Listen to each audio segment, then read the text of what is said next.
or Santo Niño or Balaan nga bata. Recognize man sa simbahan, bro. Kaya naman lagay mo na Santo Niño nga gibawal sa ministry. Okay. Kanang Santo Niño nga devotion, yes, i-approve na sa simbahan. Kaya kinsa man ang Holy Infant o Balang Bata, si Jesus mo na. So, mga na natay Santo Niño de Cebu, Santo Niño de Praga. Ang gidili lang sa simbahan ng mga imahen sa Santo Niño, katong mga Santo Niño nga gihimong anteng-anteng, gihimong pampaswerte, pareha ng Santo Niño de la Suerte. Kanang Santo Niño nga kugos o puntel o kwarta. Kana siya, so gihimo nimo pampaswerte ang Ginoo, ang Santo Niño. Kanang Santo Niño grain. So daghan mga negosyante, pilion yun niya itong Santo Niño grain, ang silina kay ang color green kuno muattract kuno nga sa swerte sa negosyo.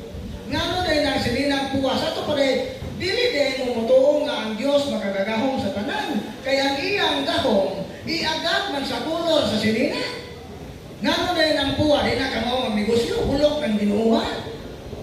So mo na nga, ato deklaruhon ng inyong pangunahuna, mawa, mamao. So kana, gi-approve sa simbahan ang pagnegosyon sa Santo Niño, basta sakto ang imong intensyon, sakto ang imong disposisyon. Pero na may mga gagamit o Santo Niño, for example, mga negosyante, sakto ba di ay na nga kanegosyon kang Santo Niño, bisan pag di na din, bisan pagpuwa na, gi-recognize sa simbahan ang imahen. Pero giunsa ni mo pagnegosyon. Di ba ang pagnegosyon kay atong pamalandungan ang hiyas sa atong ginegosyonan.